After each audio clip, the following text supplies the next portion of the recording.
Hi friends, எல்லோரும் எப்படி இருக்கீங்க? நல்லா இருக்கீங்களா? சரி, வாங்க இன்றைக்கி கதை என்னென்று பார்க்கலாம். முன்னொரு காலத்தில்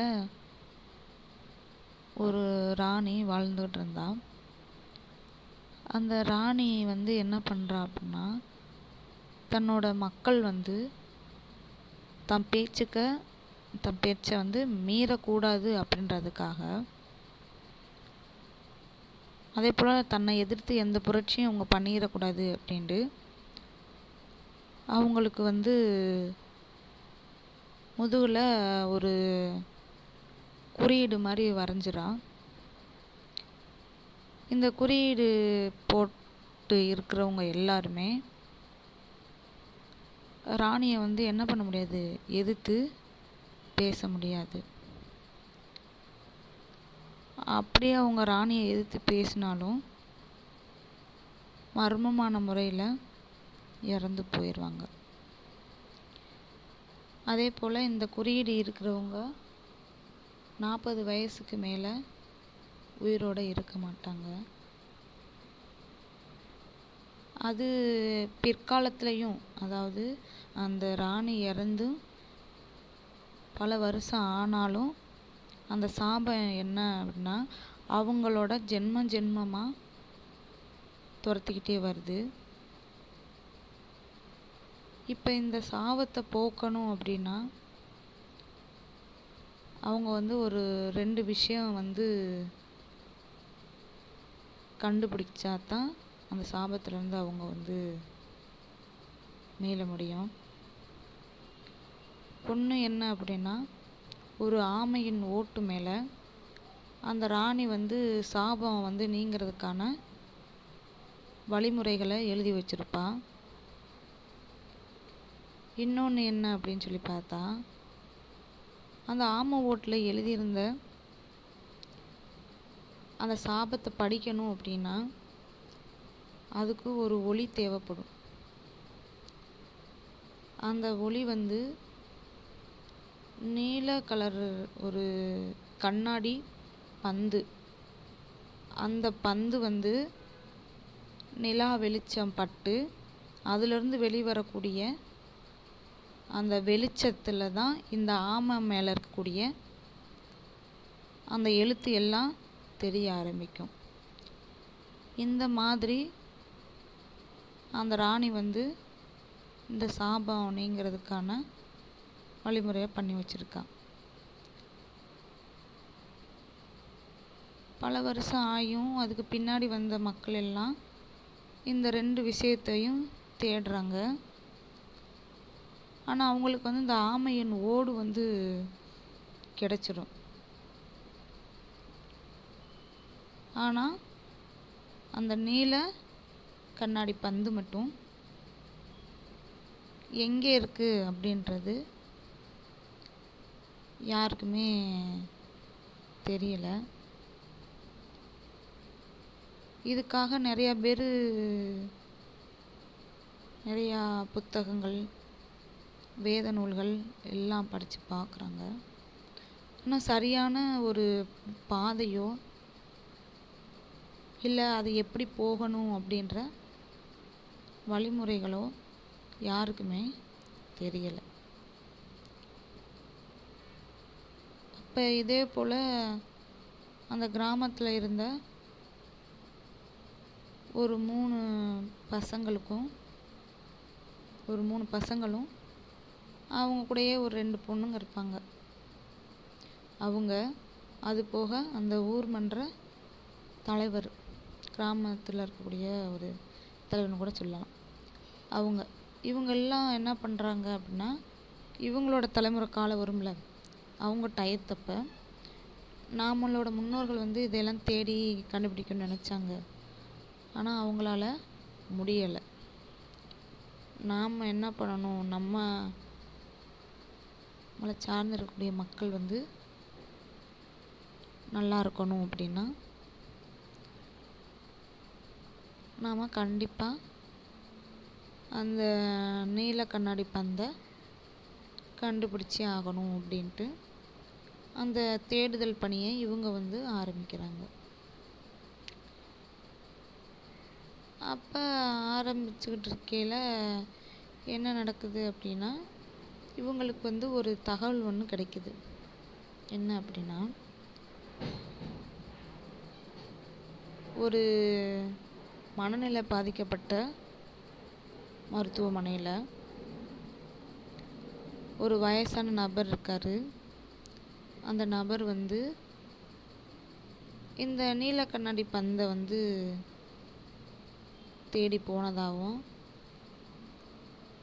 அவர் வந்து அந்த பந்தை வந்து பார்த்ததாகவும், அதனாலேயே அவருக்கு தன்னோட கண் பார்வை இழந்து பைத்தியமாகி இப்போ அந்த மனநல ஆஸ்பத்திரியில் இருக்காருன்னு அவங்களுக்கு தெரிய வருது.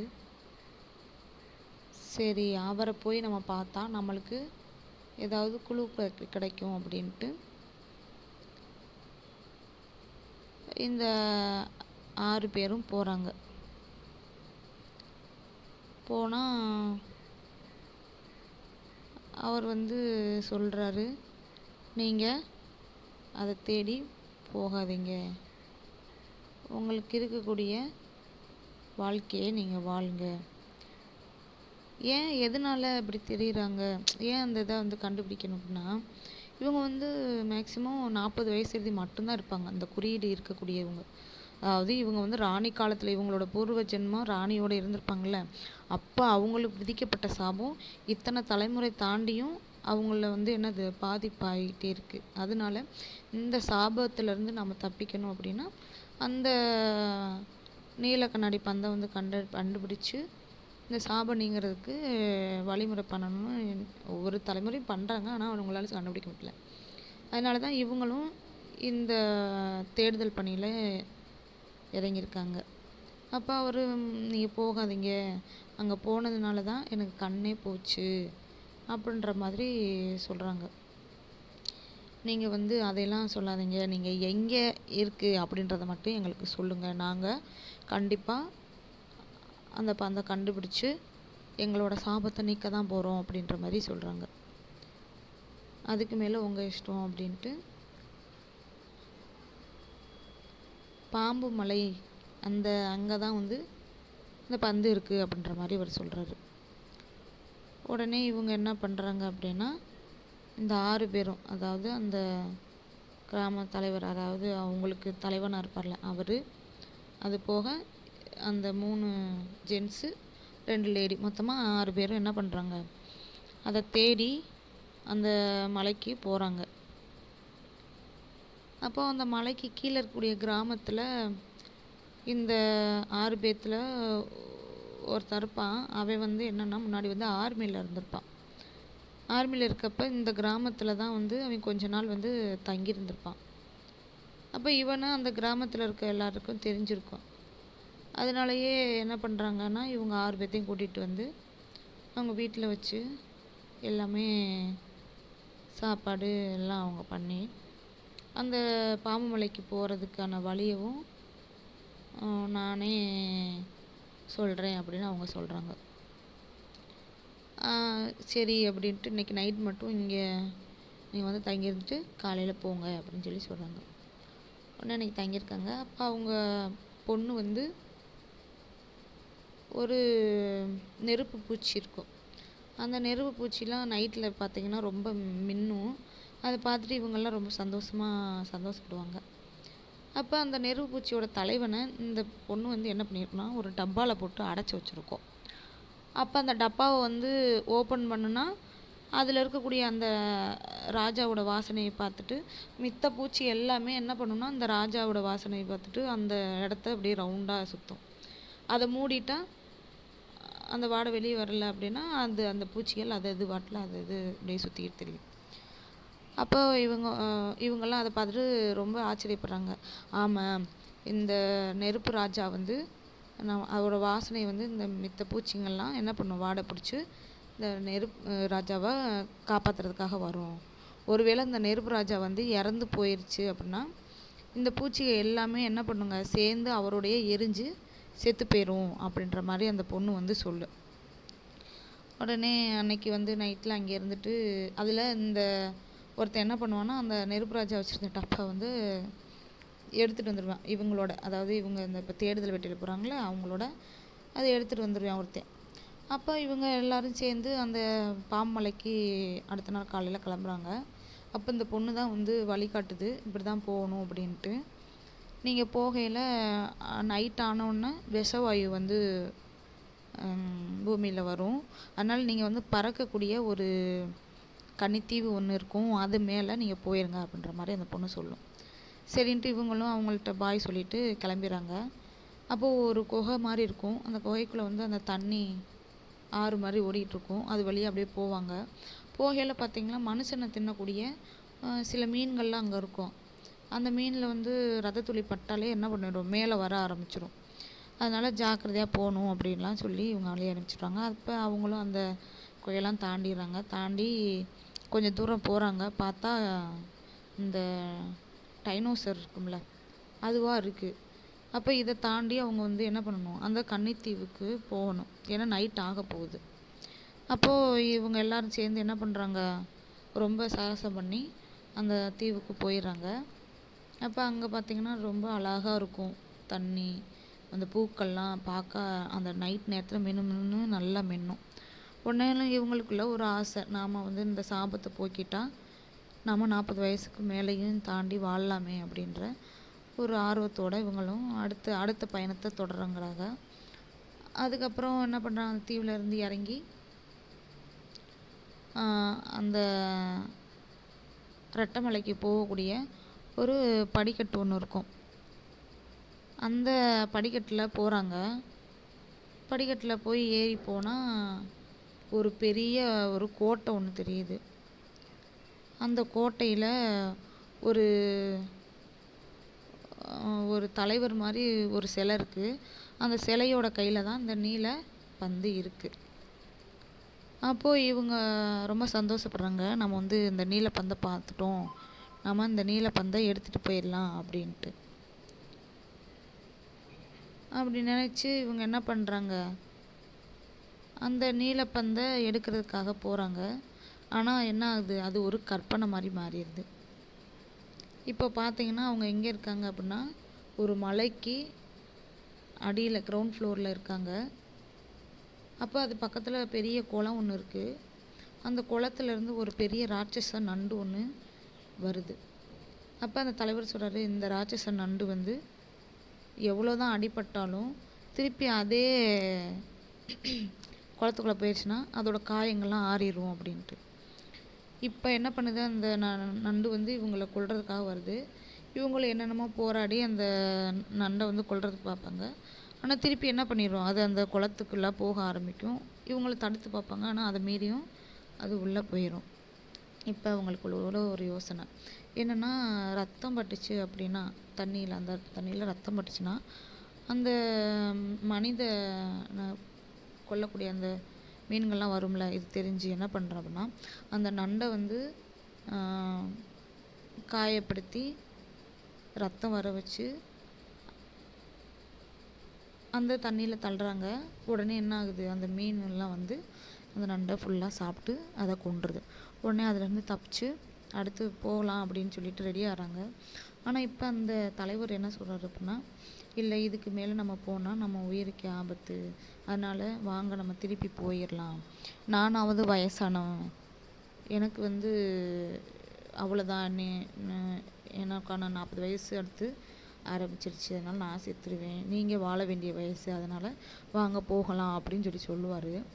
ஆனால் இவங்க வந்து இல்லை, இது எங்களுக்கான ஒரு போராட்டம் கிடையாது, எல்லா மக்களுமே நல்லா இருக்கணும், அவங்களும் அந்த சாபத்துலேருந்து வெளியே வரணும் இல்லையா, அதனால் நாங்கள் கண்டிப்பாக போகத்தான் போகிறோம் அப்படின்ற மாதிரி அவங்க சொல்லுவாங்க. ஆனால் அந்த தலைவர் என்ன பண்ணிடுவார், நீங்கள் வேணால் போங்க, உங்களோட பணம் வரையில் நான் அதை வீட்டுக்கு கொண்டு போகிறதுக்காகவாவது நான் அந்த குகைக்கு வெளியில் வெயிட் பண்ணுறேன் அப்படின்னு சொல்லிட்டு அவர் என்ன பண்ணுவார், அந்த ஒரு சவப்பெட்டி மாதிரி வரும், அந்த பெட்டியில் அவர் போய் உட்காந்து, ஏன்னா அந்த தண்ணி வழியாக போனால் அந்த குகைக்கு வெளியில் போயிடலாம், அதனால் போய் அதில் போய் உக்காந்துட்டு வாங்கன்னு சொல்லுவார். ஆனால் அவங்க கேட்காம திருப்பி போக ஆரம்பிச்சிடுவாங்க. அப்போ இவங்க என்ன பண்ணுறாங்க, இப்போ அதையும் தாண்டி நிறையா ஓநாய்கள்லாம் வரும். ஒவ்வொரு அதாவது ஒவ்வொரு ஆபத்துலேருந்தே அவங்க தாவி தாவி கடைசியில் அவங்க பார்க்கக்கூடிய அந்த பாம்பு மலைக்குள்ளே போயிட்டாங்க. இப்போ நம்ம சொன்னோம்ல அந்த கனவு மாதிரி இருந்துச்சுல, அதே போல் ஒரு கோட்டை இருக்குது. அந்த கோட்டையில் அந்த தலைவரோட ஒரு சிலை இருக்குது. அந்த சிலையில் தான் அந்த நீலக்கல்ல கண்ணாடி பந்து இருக்குது. உடனே என்ன பண்ணுறாங்க, அதை எடுக்கிறதுக்காக இவங்க முயற்சி பண்ணி பார்ப்பாங்க. ஆனால் அங்கே நிறைய அந்த செத்து போனவங்கலாம் வீரர்லாம் வருவாங்க. அதையும் மீறி அந்த நீல கலர் பந்தை எடுத்துருவான். எடுத்தோன்னா பார்த்தா அங்கே ஒரு பெரிய பாம்பு வந்து படுத்திருந்துருக்கு. அந்த பாம்பு தான் அது படுத்திருந்தது தான் பெரிய மலையாகவே மாறி இருந்திருக்கு. இத்தனை வருஷங்களாக அது படுத்தே இருந்திருக்கு அந்த பாம்பு. அதனால தான் அதுக்கு வந்து பாம்பு மலைன்னே பேர் வச்சுருக்காங்க. எதனால் அப்படி பாம்பு வந்துச்சு அப்படின்னா, இந்த ராணி வந்து இவங்களுக்கான அந்த சாபம் கொடுத்துட்டு அந்த நீல பந்தை என்ன பண்ணுவான்னா இந்த பாம்போட வாயில் போட்டுருவான். நீ தான் இதை வந்து பாதுகாக்கணும் அப்படின்னு சொல்லிட்டு. அதோட தான் இந்த பாம்பு வந்து என்ன பண்ணியிருக்கு, இந்த மலை மேலே வந்து படுத்து ரொம்ப வருஷமாக அந்த மலையிலே இது படுத்து அது மேலே என்ன ஆயிருக்கும், நிறைய அந்த இதுவெல்லாம் மரம் அதெல்லாம் வளர்ந்து கல் மாதிரியே இருந்திருக்கு. இப்போ அந்த பந்தை எடுத்த உடனே இது என்ன ஆகுது, திருப்பி உயிர் வந்து இப்போ இவங்களை வந்து கொல்றதுக்காக ரொம்ப வேகமாக துரத்திக்கிட்டு இருக்கு. அப்போது இவங்க என்னென்னமோ பண்ணுறாங்க. ஆனால் இப்போ தான் அந்த அவர் சொன்னது இவங்களுக்கு ஞாபகம் வருது. என்ன சொன்னார்னு, நீங்கள் போகாதீங்க, அந்த மனநிலை பாதிக்கப்பட்டிருந்தால அவர் சொல்லியிருப்பார், நீங்கள் போகாதீங்க, அங்கே அந்த பாம்பு இருக்குது, அதோட கண்ணை பார்க்காதீங்க, இல்லைன்னா என்னோட கண்ணு மாதிரி உங்கள் கண்ணும் போயிடும் அப்படின்னு சொல்லினது நான் வரும். உடனே இவங்க எல்லாரும் என்ன பண்ணுறாங்க, அந்த பாம்பை பார்க்கக்கூடாது, அதோட கண்ணை பார்த்தா நம்மளோட கண் பார்வை இழந்துருவோம் அப்படின்னு சொல்லிட்டு என்ன பண்ணுறாங்க, கீழே குனிஞ்சுக்கிறாங்க. இருந்தாலும் நம்ம இங்கே இந்த இடத்த விட்டு போகணும் இல்லையா, அப்படின்னா அந்த பாம்போட நம்ம சண்டை போட்டே ஆகணும். அப்படின்றப்ப என்னென்னமோ பண்ணுறாங்க. ஆனால் அந்த பாம்பு வந்து எல்லாத்தையும் அடித்து இது பண்ணுது வாளாலேயே. உடனே இவங்களுக்குள்ள ஒரு ஞாபகம் என்னன்னா, அந்த நெருப்பு பூச்சியோட ராஜா இருந்தார் இல்லையா, அந்த ராஜா இருந்த பாட்டில் வந்து கீழே வந்து விழுந்துரும் இந்த சண்டை போடுறையில். அப்போ அதோட வாசத்தை பார்த்துட்டு என்ன ஆகும் அப்படின்னா, அந்த மித்த பூச்சிங்கள்லாம் வர ஆரம்பிக்குது, அந்த மித்த நெருப்பு பூச்சியெல்லாம். அப்போ இவங்களுக்குள்ள ஒரு யோசனை வந்துருச்சு, சரி இந்த ராஜா வந்து செத்துட்டாரு அப்படின்னா மொத்தமாக எல்லா பூச்சியும் அந்த ராஜாவோடய சேர்ந்து எரிஞ்சு செத்துரும்னு சொன்னாங்களே, அது நான் வருது. உடனே இந்த பூச்சியை நம்ம எப்படினாலும் எரிக்கணும் அப்படின்னு சொல்லிட்டு பார்ப்பாங்க. அந்த இதை கடைசியில் என்ன ஆகும் அப்படின்னா, அந்த பூச்சி பறந்துக்க ஆரம்பிச்சிடும். அந்த பாட்டில் உடஞ்சி இப்போ என்ன ஆகுது அப்படின்னா, அந்த பூச்சி பறக்க ஆரம்பிக்குது, அதாவது அந்த பூச்சிகளோட ராஜா. அப்போது இந்த தலைவர் வந்து இவங்களை விட்டுட்டு போனாருன்னு சொன்னோம்ல, அவர் வந்து என்ன பண்ணுறாருன்னா திருப்பி வந்துடுறாரு. வந்து அந்த ராஜா பூச்சியை வந்து தன்னோட கையில் பிடிச்சி அழுத்துறாரு. அந்த பூச்சியை அழுத்துனா அவங்க கையில் வந்து என்ன ஆகும் அப்படின்னா நெருப்பு பற்ற ஆரம்பிக்கணும். அப்படியே அவங்க உடம்பு ஃபுல்லாக என்ன ஆயிரும், எரிஞ்சிரும். அப்போ இவர் என்ன பண்ணுறாரு, நான் வந்து இப்போ இவங்க எல்லாருக்கும் ஒரே ஆனந்தம், வந்துட்டிங்களா அந்த பூச்சியை விட்டுருங்க, அந்த பூச்சியை கையில் வச்சுருக்காதீங்கன்னு எவ்வளோ சொல்லுவாங்க. ஆனால் அவர் என்ன சொல்கிறாருன்னா, நான் என் வாழ்க்கையை வாழ்ந்துட்டேன், இன்னி என்ன சாபமாக இருந்தாலும் பரவாயில்ல, நீங்கள் வாழ வேண்டிய வயசு, நீங்கள் கண்டிப்பாக வாழணும், அதுக்காக என் உயிரை கூட நான் தியாகம் பண்ணுறேன் அப்படின்னு சொல்லிட்டு அந்த பூச்சியை வந்து என்ன பண்ணுவார், தன்னோட கையில் வந்து நசுக்க ஆரம்பிச்சிருவார். உடனே அவரோட கை அப்படியே எரிய ஆரம்பிக்கும். இப்போது அந்த பாம்பு இருக்குல்ல, அந்த பாம்புக்கிட்ட அவர் ஓட ஆரம்பிப்பார். அப்படியே ஃபுல்லாக தீ எரிய ஆரம்பிக்குது. அப்போது அந்த பாம்புக்கிட்ட போகணுன்னா அந்த பாம்பு என்ன பண்ணிடும், அவர் அப்படியே முழுங்க ஆரம்பிச்சிடும். இப்போ முழுங்க ஆரம்பித்தோடனே அந்த அந்த நெருப்பு பூச்சி செத்துருச்சுல, அதோடு சேர்ந்து மித்த எல்லா பூச்சிகளுமே மொத்தமாக ஒரு 1000கணக்கான பூச்சிகளும் அந்த பாம்போட வாய்க்குள்ளே போயிடுது. அப்போ அந்த வாய்க்குள்ளே போனோன்னா என்ன ஆகுது அப்படின்னு பார்த்தீங்கன்னா, பாம்பு ஃபுல்லாக என்ன ஆகுது, எரிய ஆரம்பிக்குது. ஏன்னா அவர் எரிஞ்சிட்டாரு. அப்போ இந்த 1000கணக்கான பூச்சி எரிஞ்சுன்னா என்ன ஆகும், அப்படியே மொத்தமாக அந்த பாம்பு என்ன பண்ணிடுது, இறந்துருது. இப்போ இவங்க என்ன பண்ணுறாங்க, அந்த நீலக்கல் பந்தோட வீட்டுக்கு வந்துடுறாங்க. வீட்டுக்கு வந்து இப்போ அந்த ஆமைக்கு மேலே வைக்கிறாங்க. அப்போ அந்த ஆமைக்கு மேலே வச்சோடனே அந்த நில ஒளி பட்டோடனே என்ன ஆகுது அப்படி சொல்லி பார்த்தீங்கன்னா அது தெரிய ஆரம்பிக்குது. உடனே அதை படிக்கிறாங்க. படித்தோடனே அவங்களோட சாபம் எல்லாமே என்ன ஆயிடுது, நீங்கிடுது. ஓகேங்க. இப்போ சாபம்லாம் நீங்கி அவங்க எல்லாரும் சந்தோஷமாக இருக்காங்க. அதுக்கப்புறம் என்ன ஆகுது அப்படின்னா எல்லாரும் ரொம்ப நாள் எழுதி வாழ்கிறாங்க. ஓகேங்களா. இந்த கதை பிடிச்சிருந்துச்சி அப்படின்னா லைக் பண்ணுங்கள், ஷேர் பண்ணுங்கள், சப்ஸ்கிரைப் பண்ணி வச்சுக்கோங்க. ஓகேங்களா. தேங்க்யூ.